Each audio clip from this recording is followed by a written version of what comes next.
She looked me in the eyes, and told me to leave. On my son's wedding day. In front of everyone. As if I didn't exist.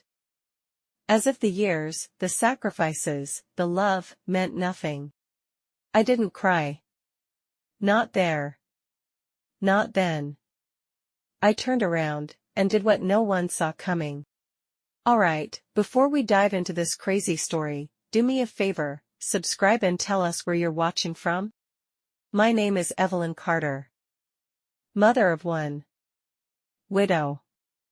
A woman who never asked for much, except to be part of her son's joy. But what I got was silence, rejection, and a front row seat to my own erasure. This isn't just a story about a wedding. It's about the moment I decided to stop being quiet. They say weddings bring people together. Families join, old wounds heal, and the future begins with a promise. That's what I told myself the night before my son's wedding. I wore blue, something simple, soft. The kind of blue that doesn't steal attention but hopes to be noticed. The rehearsal dinner was small. Polished. Candlelit tables and string lights above our heads like stars hanging on command. Everyone was smiling. Laughing. Toasting. Everyone, except Kelsey. She didn't look at me once. At first, I thought she was just nervous. Overwhelmed, maybe. Planning a wedding is a storm, after all, and I'd done everything I could to make it easier for her. Booked the venue. Paid every vendor. Let her choose the dress of her dreams. Never interfered. But when the photographer asked for a quick group shot, bride, groom, parents, she leaned in close to my son and whispered something. His eyes flickered toward me, then down to the floor. The photographer smiled awkwardly, waiting. Kelsey looked over. Let's do this one without Evelyn. Just like that. No smile. No apology. Just instructions. I stepped back. Nodded like I understood. Like I wasn't already shrinking inside my own skin. I told myself, it's just one picture. Maybe she's stressed. But as the evening went on, small things began to feel deliberate. She skipped over me during the thank you speech. Called out her friends, her bridesmaids, her cousin who flew in from Ohio, but not me. Not once. I stood there, clapping with everyone else, trying to breathe through the invisible. After dinner, I walked out to the balcony alone. The night was cool, peaceful. Somewhere behind me, laughter spilled from the ballroom like it belonged to someone else's life. Then I heard her voice. Behind the half-open door. Low. Sharp. After tomorrow, I never have to see that woman again. That woman. She didn't even use my name. I froze. Couldn't move. Couldn't decide whether to walk in or disappear entirely. It wasn't jealousy. It wasn't petty. It was heartbreak. That quiet, slow kind that doesn't scream, it just sinks. Heavy. I didn't confront her. Not yet. Instead, I walked back to my hotel room, unzipped the blue dress I'd ironed twice, and sat on the edge of the bed, staring at the wedding schedule. My name wasn't on it anywhere. Not for speeches. Not for family pictures. Not even for a seat at the head table. But my card had paid for it all. And that was the last night I pretended everything was okay. They say time moves slower when your heart is full. But that morning, it didn't. It moved fast. Brutally fast. Like it was rushing to get me through something I didn't want to face. I woke early, not because I was excited, but because I hadn't slept. My body lay still for hours, but my mind ran in circles all night. Replaying Kelsey's voice, the tone, the dismissal. And David, my son. My baby boy. He had stood there and said nothing. Still, I got dressed. Pale gray silk. Not white, not blue, nothing that would threaten her palette. I brushed my hair 3 times, just like I used to before PTA meetings or his piano recitals. I still wanted to look like someone he'd be proud to call his mother. The hotel suite buzzed with movement, makeup artists, photographers, bridesmaids sipping mimosas. I stayed quiet. Stayed out of the way. Smiled when smiled at. Nodded when spoken to. Like a guest in someone else's home. It wasn't until we arrived at the venue, that grand hall with its marble pillars and tall glass windows, that I realized where I was seated. Row 4. Not front row. Not with family. 4 rows back, right behind the florist's assistant and someone's boyfriend who forgot to wear a tie. I stared at the place card. Evelyn Carter. It sat there like a final note in a symphony I didn't write. People filed in around me. Murmurs of excitement. The organ began to play. Kelsey appeared, glowing, radiant, and, I'll admit, breathtaking in a way that made it all the more painful. David looked stunned, overwhelmed. For a moment, I let myself imagine they were in love. Deep, sacred love. The ceremony was brief. Vows were exchanged. A kiss. Applause. And then the wave of guests moving toward the reception area. I waited a moment. Collected my things. Headed toward the entrance of the ballroom where cocktails were already being poured. That's when she stepped in front of me. Kelsey. Her face was still soft, polite even. The kind of smile that barely moves the cheeks. But her words. Evelyn, I think it's best if you skip the reception. I blinked. Thought maybe she'd stuttered. She didn't repeat herself. Just tilted her head slightly and added, I really think it's for the best. For everyone. There was no rage. No public tantrum. No voice raised. Just quiet cruelty. People were within earshot, the DJ, one of the bartenders, a couple of guests pausing to check their place cards. No one said anything. No one interfered. I nodded. Once. Slowly. Didn't ask why. Didn't beg. I turned around. My legs moved as if underwater. Out of the hall. Past the valet. Past the sunflowers planted in symmetrical rows outside the entrance. I didn't cry. I didn't scream. I pulled out my phone and called the planner. This is Evelyn Carter, I said, voice steady as stone. Please cancel all remaining payments. Catering. DJ. Florals. Lighting. The decorator's second-day fee. Everything. There was a pause. Are you sure, Mrs. Carter? Very. The call ended. My hands didn't shake. Not then. I walked across the parking lot, heels clacking against the pavement like punctuation marks in a sentence I was rewriting as I spoke. Back in my room, I took off the gray silk, hung it back on the padded hanger, and poured myself a glass of water. Sat at the edge of the bed again, same as the night before. But something was different now. I wasn't sad. I was clear. There's a moment in every mother's life where you realize your love was used, not returned. I had just found mine. They say you don't notice the foundation until it cracks.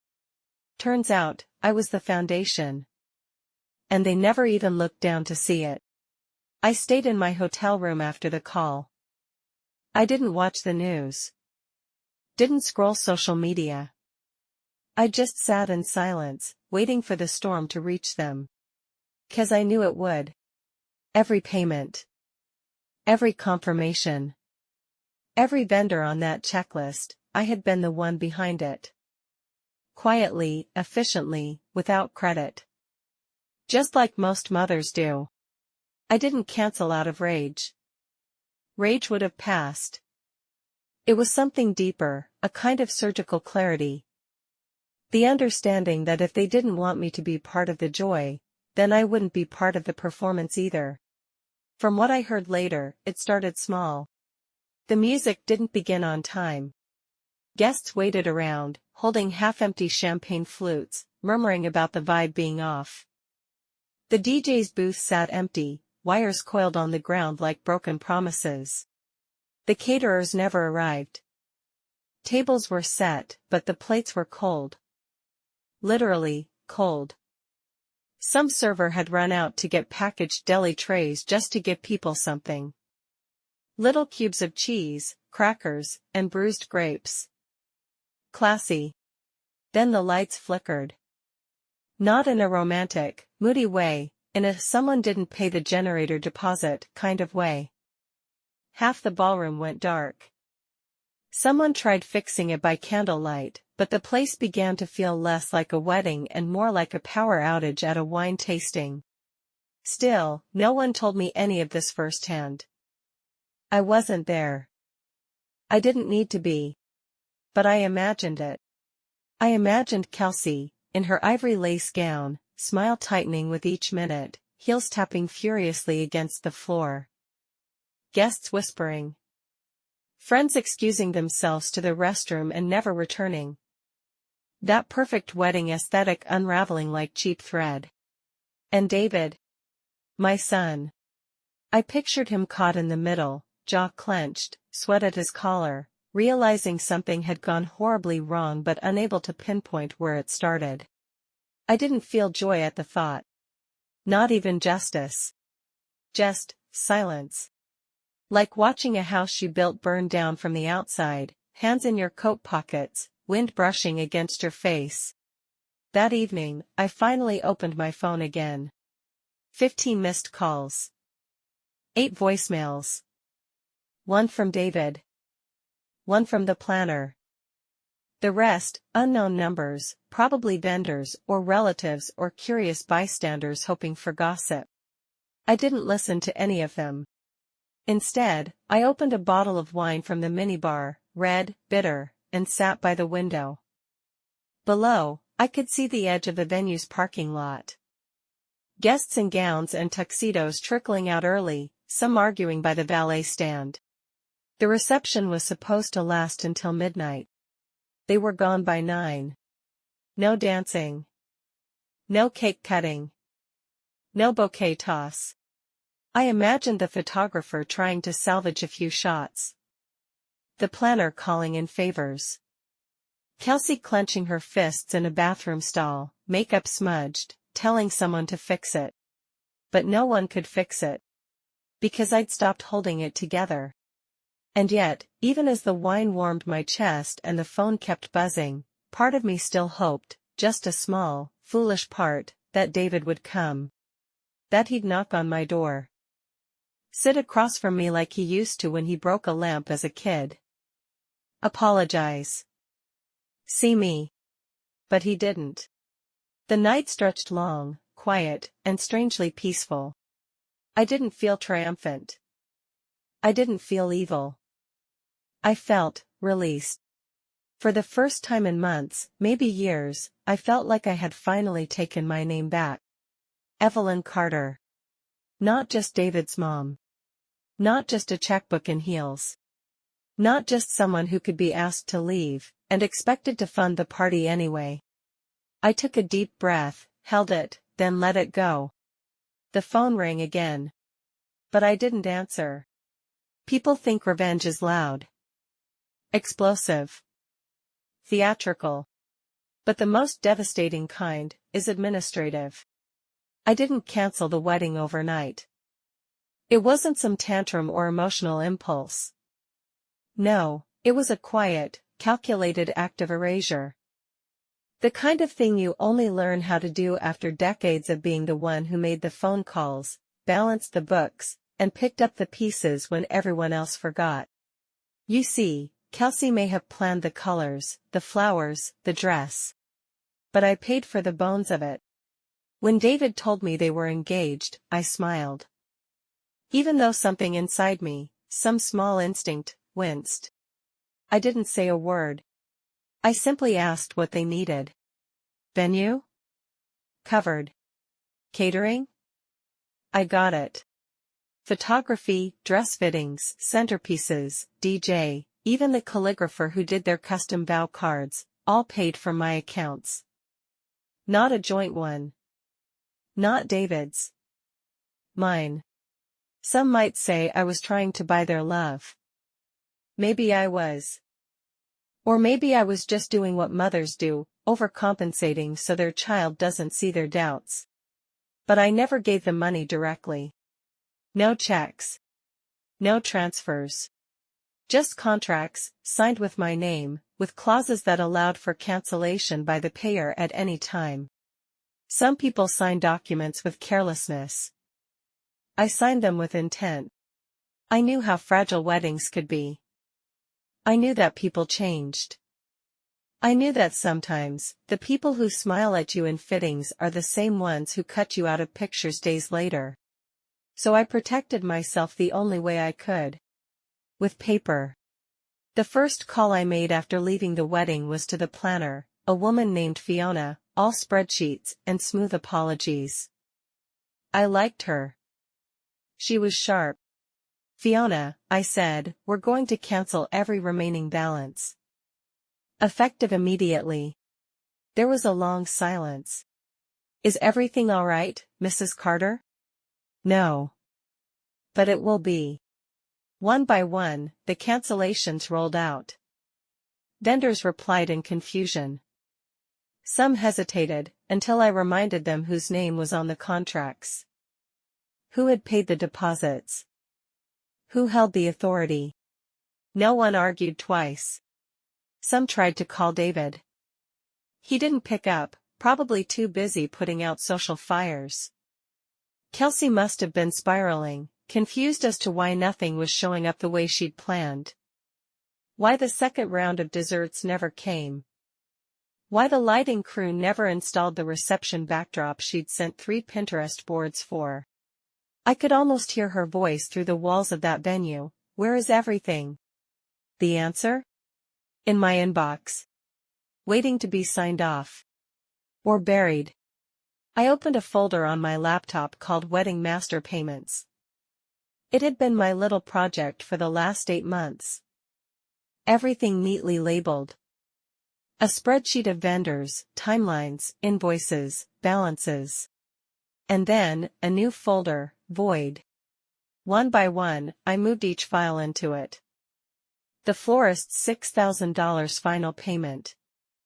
The $2,500 left for the videographer.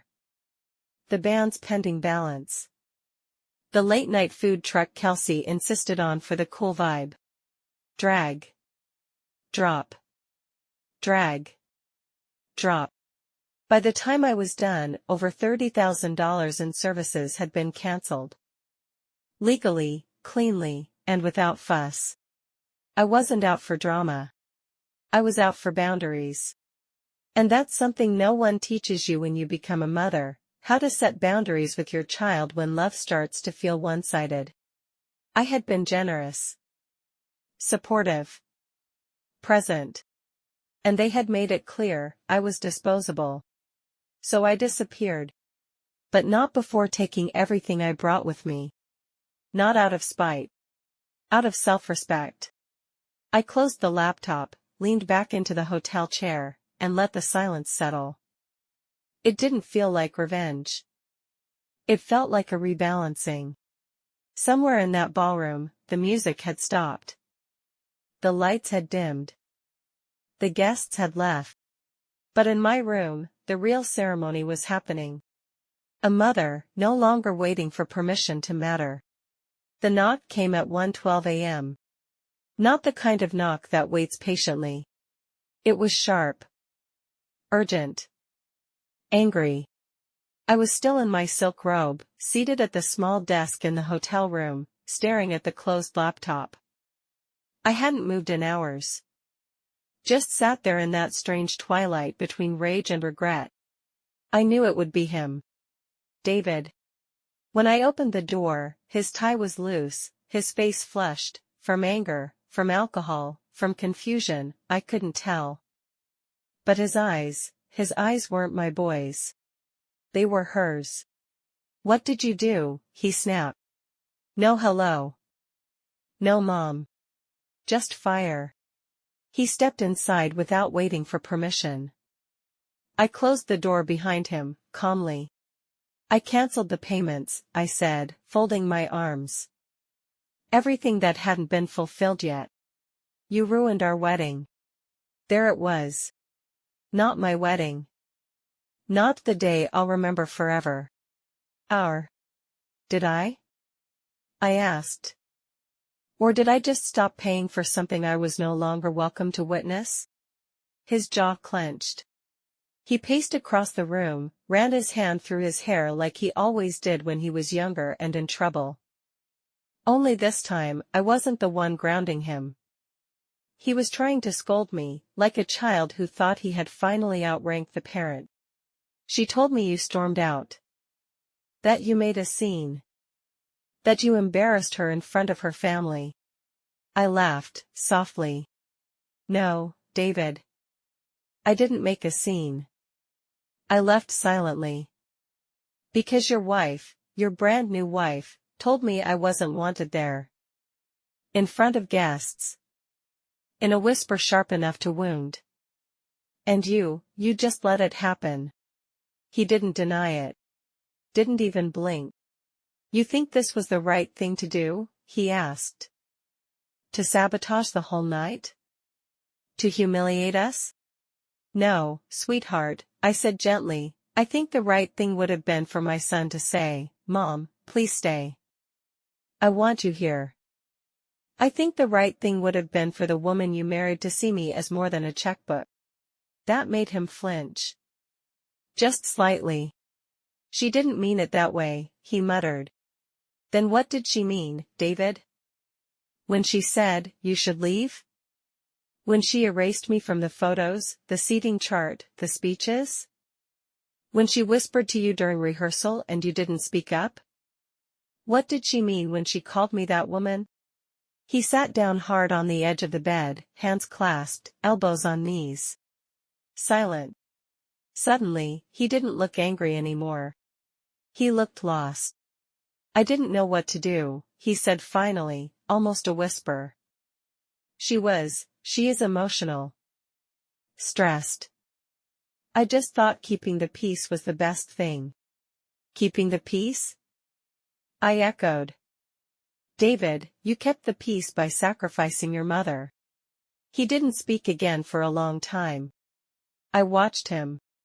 The boy I'd raised, the one who cried when his goldfish died, who stood too close to the stove when helping me cook, who once told me I was his best friend, was still in there. But buried now, beneath a man trying desperately to be a husband before remembering how to be a son. "You think I did this because I'm jealous of her?"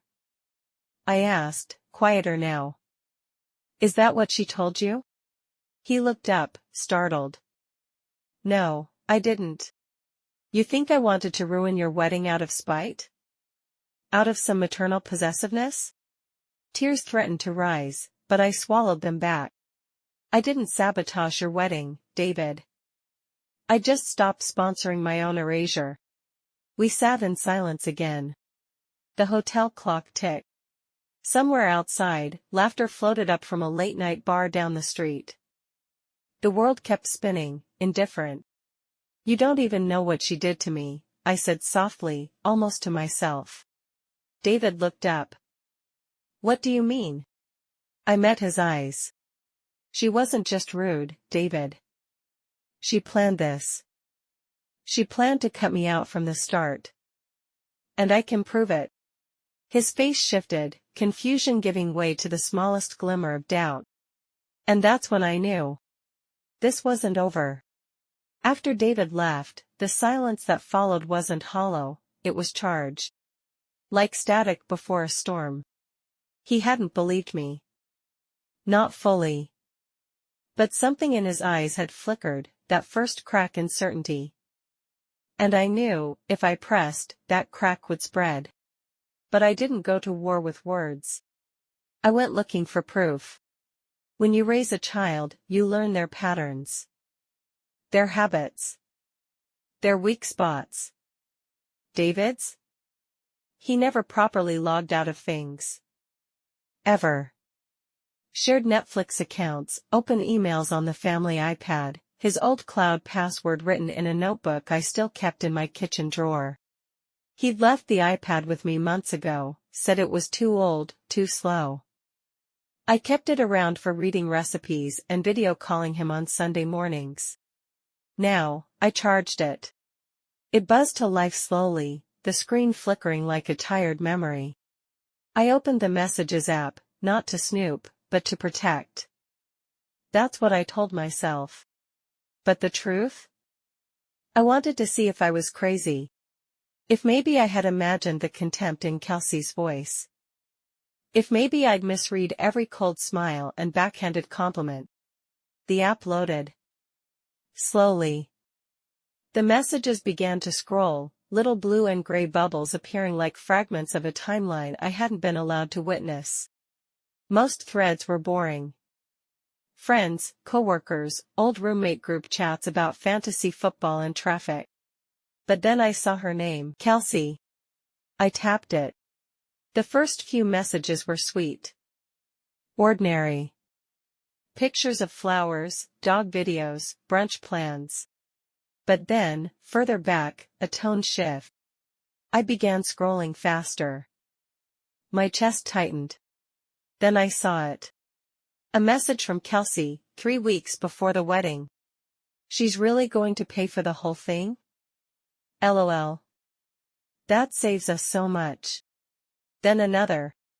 Let her feel important. After the wedding, we can finally just live. And then? I don't want her face in all our photos. That's not how I want to remember my day. My fingers trembled. Still, I kept going. A group chat, labeled Bride Squad Fire, included Kelsey and 2 friends I vaguely remembered from the rehearsal dinner. One message stopped me cold. Her vibe is like, low-key depressing. You'd think with all that money she'd look better.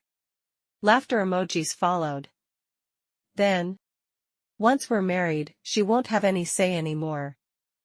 I just want her out of the picture, literally and emotionally. That one did it. I set the iPad down. My breath came shallow. I didn't cry, I was past crying. What settled into me instead was something sharper. Colder. Not rage. Not revenge. Certainty. I hadn't misread anything. She'd never accepted me. She'd tolerated me, for my wallet, for my silence, for the way I kept giving even when she gave nothing back. And David? He'd been asleep in the middle of it all. Or worse, aware, but too afraid to speak. I thought back to every interaction I'd had with Kelsey. Every forced hug. Every gift she barely acknowledged. Every time she looked through me at a dinner table and smiled only when she wanted something. It wasn't paranoia. It was a pattern. A strategy. I picked the iPad back up. Took screenshots. Emailed them to myself. Not because I wanted ammunition. But because I needed protection. If things ever spiraled, and I had a sinking feeling they might, I needed to remember I wasn't crazy. It was all real. It always had been. By 4 a.m. I was still awake, wrapped in a robe, legs tucked beneath me on the hotel couch. My inbox glowed softly on the screen. Each screenshot, each message, a breadcrumb out of the gaslight I'd been living in. She planned this. She never wanted me in her life. She only wanted what I could give, and the second she thought I was done giving, she wanted me gone. I stared at the final message for a long time. Let's just take her money. She'll be out of our lives soon anyway. I closed the laptop. Something inside me shifted. It wasn't just about me anymore.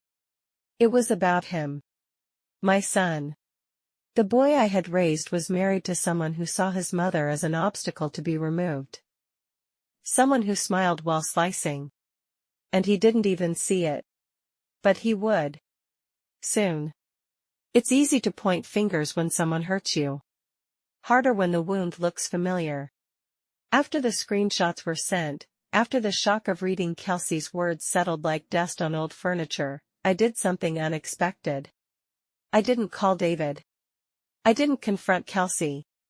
I went to the mirror. Not literally. Not at first. I lay on the hotel bed, staring at the ceiling, and felt something creeping in, not anger, not even grief. Recognition. Kelsey wasn't the first woman in my life to make me feel invisible. She wasn't even the worst. I closed my eyes and saw another bride. Me. 35 years ago, standing in a borrowed white dress, hands trembling as I clutched a bouquet that smelled too sweet. My mother wasn't there. She hadn't been invited. Not by me, not by him. It wasn't some dramatic estrangement. Just distance. Unspoken disapproval. The kind that builds over time, like mold in corners you don't clean. When I married David's father, I made a silent promise to myself, I will never make my child choose between love and loyalty. I would be different. I thought I had been. But now, as I stared at the past from the wreckage of the present, I began to wonder, had I become the thing I swore I'd never be? Had I clung so tightly to my son that Kelsey felt suffocated? Had I blurred the line between love and control without realizing it? No. Yes. Maybe. The truth was complicated. It always is. David's father wasn't a cruel man. Just a quiet one. A man who let things happen. Who watched things unravel and rarely intervened. I stayed married to him for 28 years. Not because I was happy, but because I was scared of being alone. Of being forgotten. When he died, part of me thought it was a second chance. Not to start over, I was too old for reinvention, but to matter. To someone. To my son. David stepped in. He visited often. Called. Took me to dinner. Introduced me to Kelsey with a smile I hadn't seen since he was a teenager. I tried so hard to welcome her. To not be that kind of mother-in-law. To be supportive, generous, available without overstepping. But maybe I still failed. Maybe I tried too hard to keep a seat at a table that was never meant for me. And yet, even in that reflection, even in that self-doubt, I kept circling back to one simple truth. Love doesn't excuse cruelty. Kelsey didn't just shut me out. She mocked me. Plotted. Used me. There's a difference between being overbearing and being disposable. I wasn't perfect.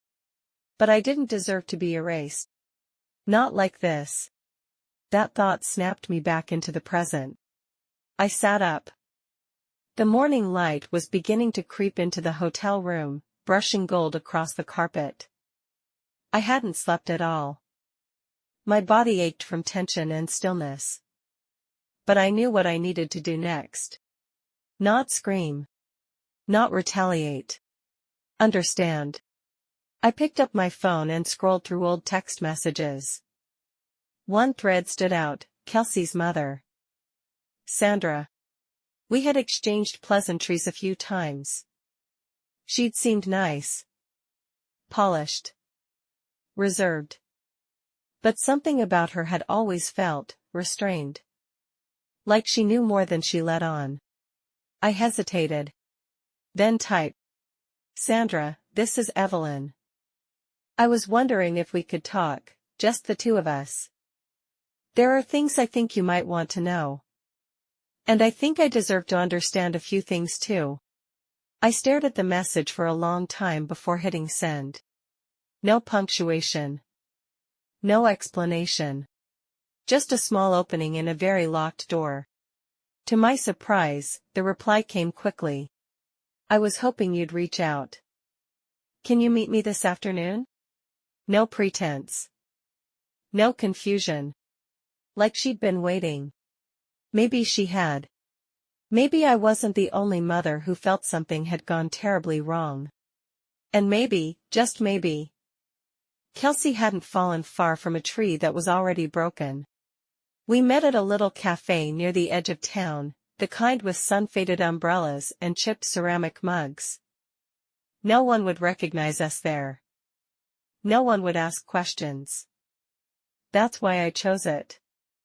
That's why she agreed. Sandra was already seated when I arrived. She looked tired. Not physically, but soul deep. The kind of exhaustion that builds over years and settles behind the eyes. We didn't hug. We didn't smile. Just nodded like two women who understood there was nothing polite to say. I ordered tea. She didn't speak until the server left. Then, she looked me in the eyes and said, I knew something like this would happen. Not I'm sorry. Not she didn't mean it. Just truth. First thing. I didn't reply right away. Let the silence test us both. Finally, I asked, why didn't you stop her? She shook her head, slowly. Took a long breath. Because I tried. When she got engaged, I told her to slow down. To think. But Kelsey doesn't slow down. She doesn't think. She wins. That's what she was taught to do. By you? I asked quietly. Her lips pressed together, not in defense. In regret. No. Not just me. By life. By her father. By this world that tells women they're either adored or ignored. She chose to be adored, even if it meant hurting people. Even if it meant cutting corners, or cutting family. I studied her face. There was no denial. Just fatigue. She told my son I didn't belong at his wedding, I said. In front of people. She asked me to leave like I was an uninvited stranger. Then they called me dramatic for walking away. Sandra closed her eyes. That sounds exactly like her, she said. Cruelty disguised as control. Smiling while she does it, so no one can call it what it is. I blinked. For a second, I forgot whose mother I was speaking to. Then, she reached into her purse and pulled out a plain manila folder. It was already unsealed. What's this? Something I hoped I'd never need, she said. But, maybe now it'll matter to someone. I opened it slowly. Inside were a series of documents, copies of court filings, a divorce certificate from less than a year ago, and a series of printed emails between Kelsey and someone named Mark. Her ex-husband. I flipped through them, heart pounding. One line stood out in bold red text, underlined. You agreed to wait at least a year before remarrying, or did you lie about that too? I looked up at her. She was married before? Yes. To Mark. They divorced 8 months ago. She told David it was years. I warned her not to lie. She told me to mind my own business. She said, and I quote, if he's stupid enough to not check, that's on him. I felt sick. And angry. And somehow, vindicated. Why are you telling me this? I asked. Why now? Sandra's voice softened. Because I'm not proud of how I raised her. I protected her from consequences. Covered up her messes. Let her twist people to her will, as long as she smiled for pictures and said thank you to strangers. She paused, then added. But what she did to you, I watched it happen in slow motion. And I didn't stop her. So maybe this is my penance. I sat back in the chair, holding the folder like it was a bomb. Because it was. Not just proof of Kelsey's deceit, but of the fragile house of cards she'd built this entire marriage on. Does David know? No. She begged me not to tell him. Swore it was behind her. Said this was the love of her life. I almost laughed. He deserves to know, I said. Sandra nodded. Yes. But it should come from you. Not me. He won't hear it from me. But maybe he'll still listen to you. For a moment, we sat there. Two mothers on opposite sides of a lie, both failed by the same woman. Both watching someone they loved fall into something designed to collapse. She reached across the table. Not for comfort. For closure. And I took her hand. Just for a second. Because the war wasn't between us anymore. It never had been. The folder didn't leave my purse. Not at the cafe. Not on the drive back to the hotel. Not even when I'd passed the front desk clerk who smiled and said, "Hope the wedding was beautiful." I just nodded, tight-lipped, and walked straight to the elevator. Back in the room, I laid the folder on the desk like it might explode. But I couldn't open it again. Not yet. It was too heavy. Not in weight, but in what it meant. Kelsey had lied. About something fundamental. Something legal. And David, he was still blind. Or pretending to be. I sat for a long time, staring at the wall, trying to figure out what to do next. My instinct was to call him. To say, "Meet me. I need to show you something." But instinct was what got me here. Years of motherly instinct, to protect, to smooth over, to assume the best. Now it was time for something colder. Cleaner. Proof. So I opened my laptop and started digging. Kelsey had said she was divorced years ago. In every engagement announcement, in every story she told over brunch, the timeline had been vague, conveniently so. But I had names now. Dates. And I knew where to look. Within 20 minutes, I was in the county records portal for her last known address. And there it was. Divorce finalized, 11 months ago. Petitioner, Kelsey Rowan. Respondent, Mark Taylor. No sealing order. No redactions. Clear. But there was something else. A case still pending. Civil claim, fraudulent misrepresentation of marital assets. Filed by Mark. Active. I clicked it open, heart racing. The claim outlined that during their separation, Kelsey had allegedly hidden financial accounts, rerouted funds into a secondary account, and lied about shared debts. The court date? Still upcoming. Just weeks away. Which meant the ink wasn't even dry on the past, and she had dragged David into a future based on fiction. I couldn't breathe.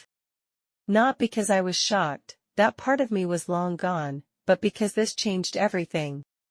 This wasn't just emotional betrayal. It was legal. Dangerous. What if David had signed something? What if she had him mixed into liabilities that weren't his? My stomach churned. Not from anger. From fear. Because as much as I resented how he'd treated me, he was still my son. And I knew the look in his eyes.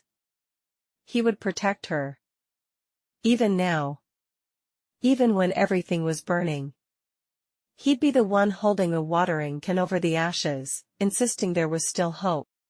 But this couldn't be ignored. And so I did what I hadn't done in years. I called a lawyer. Not for lawsuits. Not for revenge. For guidance.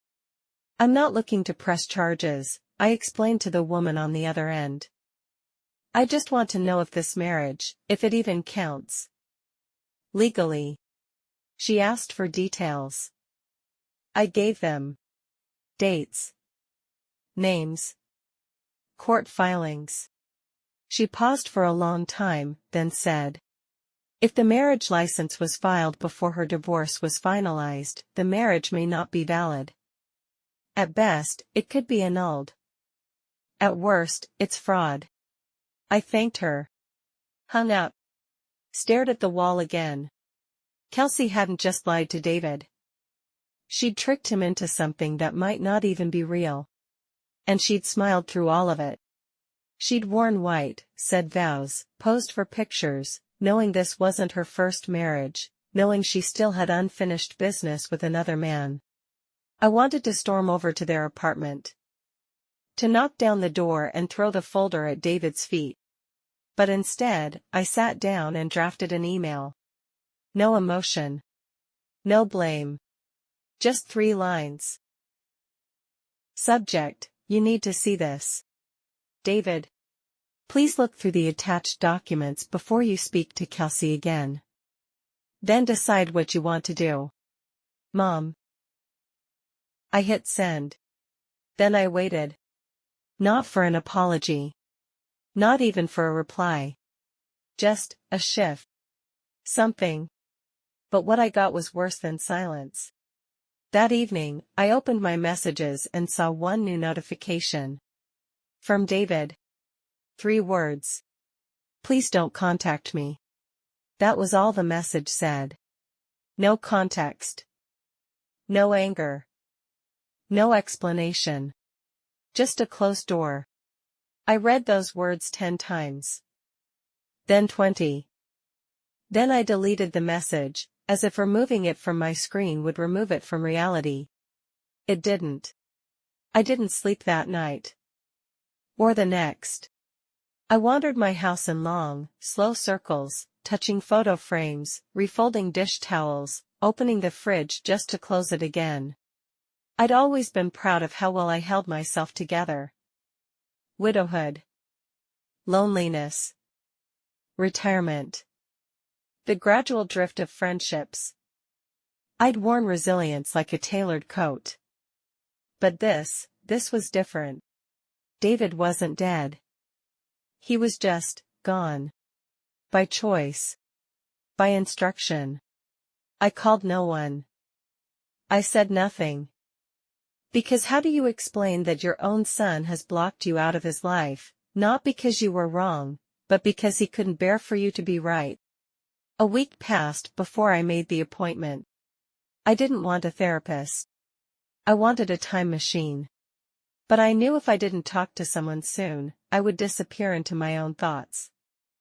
And I'd spent enough of my life already as someone else's afterthought. Her name was Dr. Nguyen. Late 30s, polite but firm.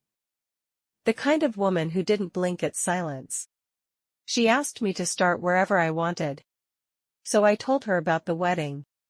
About the dress I never got to wear. About the pictures I was cropped out of before they were even taken. About how I canceled the payments not to cause pain, but to reclaim my presence. She listened without judgment. But it wasn't until the 3rd session that she said the thing I hadn't let myself think. Have you ever considered, she said gently, that you may have raised him to betray you? I froze. Excuse me? I'm not saying he isn't responsible. He is. But sometimes, in loving our children too much, we teach them to place our feelings above their own. Or worse, to suppress resentment until it mutates into rejection. The words hit like cold water. Not because they were cruel. Because they weren't. They were honest. I sat there in silence for a long time, staring at a small, uneven crack in the floor tile. I gave him everything, I whispered. Everything I had. After his father died, he was all I had left. I poured everything into him. Did he ask you to? That question stayed with me long after the session ended. Did he? Or did I give because I was afraid? Afraid of being alone. Afraid of becoming irrelevant. Afraid of being the last one left behind. I thought back to David's childhood. How I had made myself the center of his world. How every school project, every birthday, every scraped knee had been an event I inserted myself into. Not just as mother, but as partner, protector, best friend. And then, college. Distance. Kelsey. A shift I never adjusted to. Maybe I didn't just love too much. Maybe I clung too tightly. And maybe Kelsey saw that. And weaponized it. Because if there's one thing people like her know how to do, it's find the wound and press into it, until the person who's bleeding is the one who gets blamed. I wasn't the villain. But I wasn't blameless either. That realization didn't make the silence easier. It just made it make sense. David hadn't chosen her over me. He'd chosen freedom. Even if it came dressed as cruelty. Even if it came with a cost he didn't yet understand. I stood in front of the mirror that night and looked at myself for a long time. Not to fix anything. Not to judge. Just to see. To really see the woman I'd become. Not just a mother. Not just a victim. But someone in transition. Someone, in mourning. Not for a death. But for a bond that had always been mine to protect, and maybe, unknowingly, smother. Grief is a slow-moving thing. It doesn't break you all at once. It loosens your edges, piece by piece. Until one day you look at yourself and realize you're not quite sure where the center is anymore. That's how it felt, wandering my house weeks after the wedding that wasn't. The flowers had long since died. The congratulatory cards were tucked in drawers I didn't plan to open. The dress I'd bought was back in its garment bag, hung like a ghost behind my closet door. I wasn't crying anymore. But I wasn't healing either. I was floating. Until the battery died in the living room thermostat. It's strange, how the smallest inconvenience can lead to the biggest shift. I pulled a chair to the wall, reached up to open the panel, and noticed the outlet beside it, where an old nanny cam was still plugged in. A tiny, circular lens, dusty, forgotten. David had installed it years ago when I had that fall in the kitchen. He wanted to keep an eye on me remotely. At first, it felt intrusive, but he was gentle about it. He promised he'd only check in occasionally. I had forgotten it even existed. But now I was curious. I went to the hallway closet and dug out the base monitor. It still worked. A bit clunky, a little out of sync, but the memory card was intact. I inserted it into my laptop and opened the feed. The footage was mundane at first, just empty rooms, me vacuuming, occasional visits from the gardener. But then, I found a date from 3 months ago, a weekend when David and Kelsey had stayed over. I remembered the visit. I remembered the laughter, the polite smiles, the wine at dinner. But what I didn't remember was what happened in the living room after I'd gone to bed. The camera caught everything. Kelsey on the couch, barefoot, swirling red wine. David beside her, scrolling on his phone. "She's really trying to be involved," he said, half laughing. "Of course she is," Kelsey replied. "Your mom doesn't know how to exist without being the center of attention." David didn't respond. She went on. "She's like a walking bank with opinions. And she thinks kindness is currency. Like if she buys enough appetizers, we'll invite her into our marriage." David laughed, softly. But he didn't defend me. "She means well," he said. "That's the problem," Kelsey said. "She means well, but she doesn't know her place. She wants to be the wedding, not just attend it." My chest tightened. The footage went on for another 10 minutes. Jokes at my expense. Impersonations. David correcting her once or twice, lightly. But mostly, he let her go on. He let her mock me in my own home. And he didn't walk out. I sat there, staring at the screen, heat rising behind my eyes. I wasn't angry. I was done being angry. I was humiliated. Not just by her. By him. Because love is one thing. Loyalty is another. And he'd shown his, not by what he said, but by what he refused to stop. I watched the footage twice. Then saved it. Copied it to a drive. Labeled it with the date and a single word, see. Because I needed him to see it. Not just the mockery. But himself. His silence. His part in this.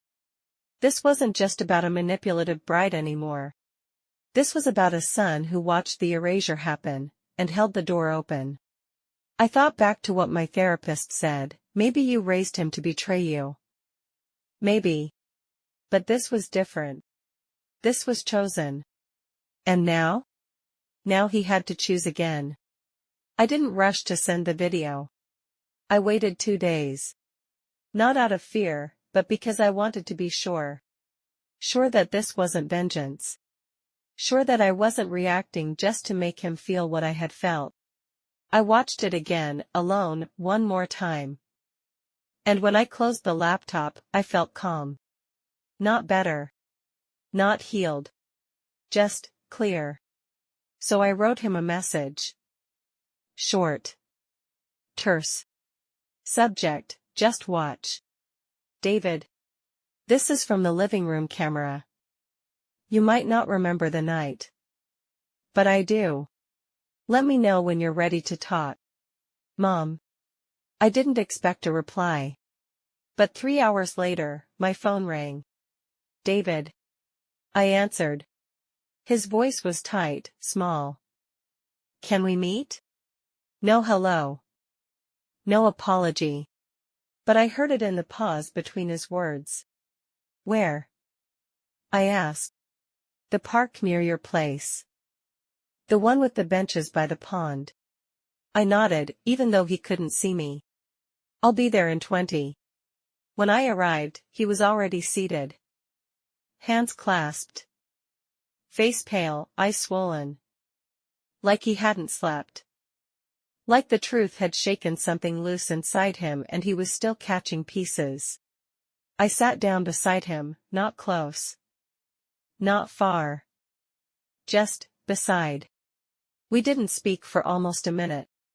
Then he whispered. I think I made a huge mistake. I didn't say anything. Because he wasn't done. I watched the whole thing, he said. I didn't even remember saying some of that. I thought I was just keeping peace. Letting her vent. You weren't just letting her vent, David. He flinched. You were letting her erase me. Right in front of you. In my home. He nodded slowly.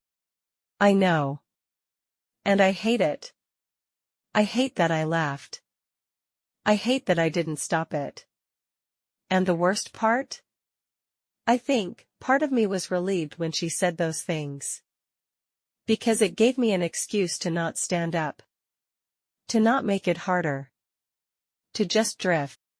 I looked at him, really looked at him, and saw the boy I raised, buried under guilt, grown into a man who had chosen silence too many times. Why her? I asked. What did she give you that made you forget I existed? His eyes brimmed. Not tears. Shame. She made me feel unburdened. Like I didn't have to carry anyone's expectations. Not yours. Not mine. Just start clean. And you thought starting clean meant cutting me out? I didn't plan that, he said. I just let it happen. We sat in silence again. The breeze danced across the water. Ducks floated nearby, unbothered by the weight between us. She lied to you, David, I said finally. About her past. About the divorce. About the court case she's still involved in. His head turned sharply. What? I handed him the folder, the one Sandra had given me. He opened it slowly, flipping through the documents, eyes widening with each page. She never told me about any of this. I know. He didn't finish reading. Just closed the folder and held it in his lap like it was hot. Do you think she married me just for the money? He asked. I think, I said carefully, that she married you for what you could give her, comfort, security, status. I think she liked the idea of you more than she loved the reality. And I think she hated that I saw through it. He swallowed hard. So what do I do now? I shook my head. That's not my decision to make anymore. He turned to me. Voice fragile. Do you hate me? No, I said. But I'm not going to protect you from the pain anymore. That was my mistake. I loved you so much, I wrapped you in a bubble. And you started thinking the world owed you softness. He nodded slowly. I want to fix this. Then start by telling the truth. To her. To yourself. He reached out, not for a hug. Just for my hand. I let him take it. But I didn't grip it tight. Because this time, he'd have to hold on himself. David left the park with the folder still clutched in his hands like it might disappear if he let go. He didn't say goodbye. He didn't promise anything. He just said, I need to think, and walked away with the slow, reluctant steps of someone who knew his world was about to tilt, and couldn't tell which direction gravity would pull. I didn't follow. Didn't text. Didn't wait up. This time, the choice had to be his. Later, I would learn how it unfolded. He came home to silence. Kelsey was on the couch, legs tucked beneath her, scrolling through her phone as if the foundation of their marriage hadn't just cracked wide open. She looked up and smiled like nothing was wrong. You're back late, she said. He didn't answer. He walked past her, dropped the folder on the coffee table. Her eyes flicked down, then back up. What is this? Read it. She didn't move at first. Just stared. Is this supposed to scare me? No, he said. It's supposed to remind me who I married. She laughed. Light. Breezy. Too breezy. You talked to her, didn't you? Your mom. Yes. Of course you did. Her smile slipped a little, like paint cracking in humidity. So what? She asked, tapping the folder.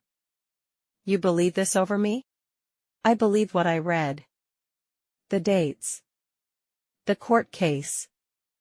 The footage. The messages. Her jaw clenched, just for a second. Then she shifted. This is her way of getting back in, you know. Of turning you against me. She's always resented how much you love me. He sat down across from her, hands folded. Stop, he said. Stop what? Stop spinning it. Stop turning everything into an attack. Just be honest. She looked at him, really looked at him, and for the first time, the mask slipped. Not fully. But enough. You want honesty? She said quietly. Fine. I didn't tell you about Mark because it didn't matter. He's in the past. And yes, we had a messy divorce. But I wasn't trying to trap you, David. Then why lie? Because I knew if I told you the truth, you'd hesitate. And I couldn't afford that. I needed to move forward. With someone who wouldn't walk away the second things got complicated. So you made it easy for me to love you by hiding everything real about you. I made it possible for us to have a future. There it was. Not an apology. A strategy. David sat back. He didn't yell. Didn't accuse. He just said, "Do you even love me?" She stared at him for a long time. Too long. Then said, "I chose you, didn't I?" And that was all. Later that night, after hours of quiet distance between them, she came into the bedroom with red-rimmed eyes and a tremble in her voice. "I didn't want it to be like this," she said. "I didn't want you to hate me." "I don't hate you," he replied. "I just don't trust you." She climbed into bed beside him, curling against him like she used to. And then, softly, almost like a whisper, "I think I might be pregnant." Everything in him stilled. She didn't look up. Didn't explain. Just let the words hang in the dark like a noose between them. It wasn't clear if it was hope or threat. But it worked. Because David didn't leave. Not that night. Not the next. Not yet. Because love, real or remembered, doesn't leave easily. Even when it turns. Even when it twists itself into a thing unrecognizable.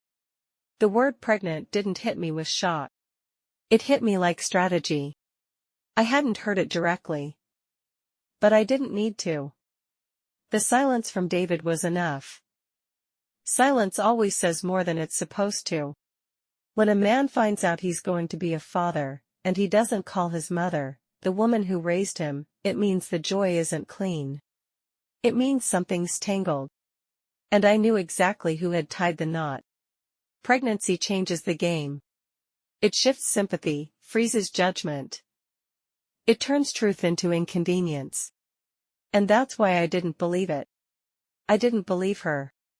Not because I didn't think she was capable of motherhood, but because I knew Kelsey was capable of far more manipulative things. It was the oldest trick in the book: secure the legacy, deepen the entanglement, close the exit.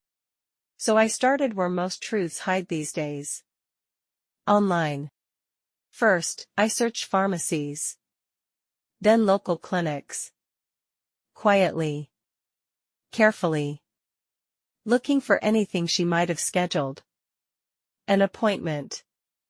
A follow-up. A name she might have used before the marriage. Nothing. I went deeper. Hacked isn't the right word, let's just say I remembered a few old logins David had once linked to shared accounts. Kelsey's name popped up on a few pharmacy rewards programs. No recent prescriptions. No prenatal vitamins. No folic acid. No doctor visits. Not even a pregnancy test purchase in the last 60 days. Could she be hiding it? Sure. Could she be early? Possibly.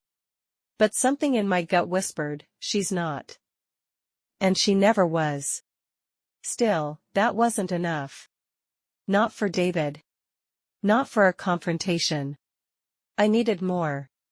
So I reached out to the one person who knew Kelsey better than David ever could. Mark. The ex-husband. I'd debated it for days. Then, on a rainy Tuesday morning, I found his work number buried in one of the court documents Sandra had handed me. A logistics manager at a freight company 2 towns over. I called. Asked to speak to him privately. Told him who I was. There was a pause. Then, a weary voice said, "I've been waiting for this call." We met at a diner just off the interstate. Neutral territory. Fluorescent lighting. Coffee that tasted like burnt plastic. He looked older than his photos, but his eyes were sharp. Alert. Like someone who'd spent years dodging emotional bullets. He slid into the booth without pleasantries. "She say she's pregnant?" he asked. I blinked. Yes.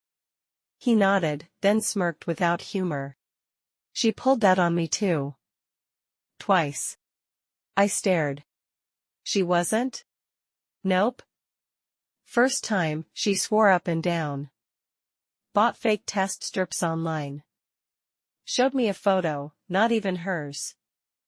I found the same one on Google. Second time, she told me she lost it after a fight. Then told her friends I pushed her into stress. Total fiction. I sat back, stunned. Why? He shrugged. Because babies buy time. They stall confrontations. They make bad men stay longer and good men feel trapped. I didn't ask how long it took him to leave. I didn't need to. I just asked the only question that mattered now. Would you be willing to tell David? He looked at me. Then, after a long pause. If he'll listen. I nodded. We left the diner with a quiet understanding. No schemes. No fury. Just two people with matching scars, watching the same hurricane touch down again, in someone else's life. That evening, I didn't wait. I went to David's apartment. Didn't call. Didn't warn. Just knocked. He opened the door, surprised. Tired. Worn down in a way only emotional exhaustion can sculpt. I stepped aside. I didn't come alone. Mark followed behind me. David blinked. Confused. Then wary. What is this? Truth, I said. Kelsey appeared behind him, in a robe. Barefoot. Barefaced. She saw Mark and froze. Just for a second. But long enough. She knew what was coming. And this time I wasn't going to let her rewrite the narrative. Because this time I had the final card. The living room was still. No raised voices. No slammed doors. Just stillness, the kind that hums beneath the surface when the truth is undeniable and the performance has finally ended.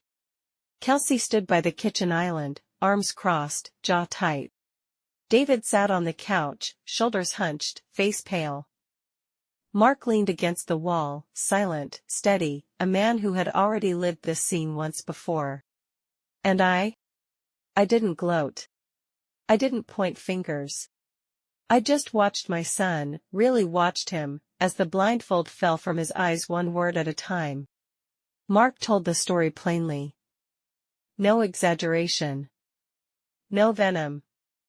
Just facts. How Kelsey had claimed to be pregnant before. How she had manipulated through fear and guilt. How she had used that lie to delay divorce proceedings, to shift blame, to control the story. Kelsey didn't deny it. She didn't confess either. She just stood there, arms crossed tighter, breathing shallow. When it was over, David didn't look at her. He didn't ask for an explanation. He simply asked one question. Are you pregnant now? There was a pause, long enough for the weight of it to settle like dust in the air. Then, finally, a whisper. No. That was all. No apology. No excuse. Just a single syllable that ended everything. David leaned forward, elbows on knees, hands covering his mouth. His body shuddered, but he didn't cry. It wasn't grief. It was clarity. The kind that cuts. Kelsey walked toward the bedroom, not looking back. The door clicked shut behind her.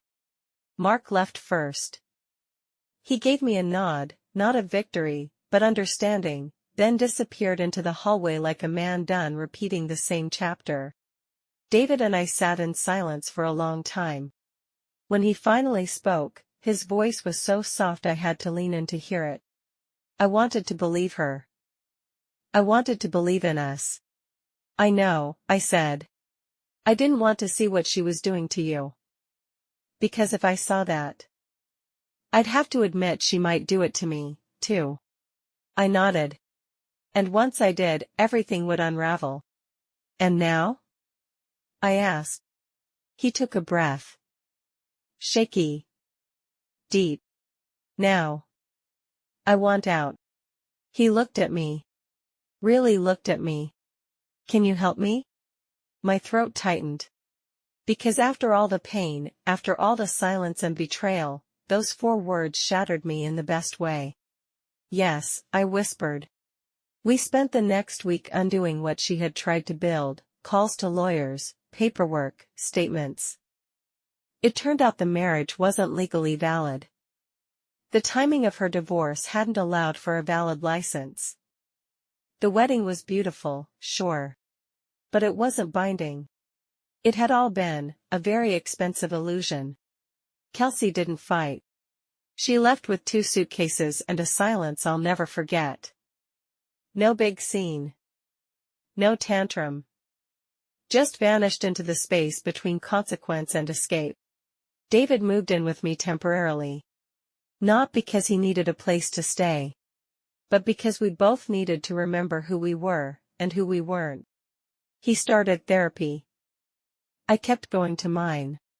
And slowly, the space between us filled with something softer. Not forgiveness. Something older than that. Familiarity. Respect. Love, reshape. One morning, weeks later, we went for coffee. He insisted on driving. Said it felt good to be behind the wheel again, of something, anything. As we walked past a small event space near the corner, music drifted out, soft jazz, laughter, clinking glasses. A wedding. I paused. The planner at the front smiled at me. Thinking of booking? She joked. I smiled back. Only if they earn it. She laughed, not knowing the weight behind my words. David nudged me gently. You'd make a great wedding planner, you know. Please don't curse me like that, I said. We laughed. Genuinely. And for the first time in a long time, it didn't feel like survival. It felt like living. I don't regret canceling the wedding. I don't regret walking out when I did. Because sometimes, love isn't enough to keep you quiet. Sometimes, the greatest act of motherhood is letting go of who your child used to be, and making room for who they might become, once they finally see clearly. He sees now. And that's all I ever wanted.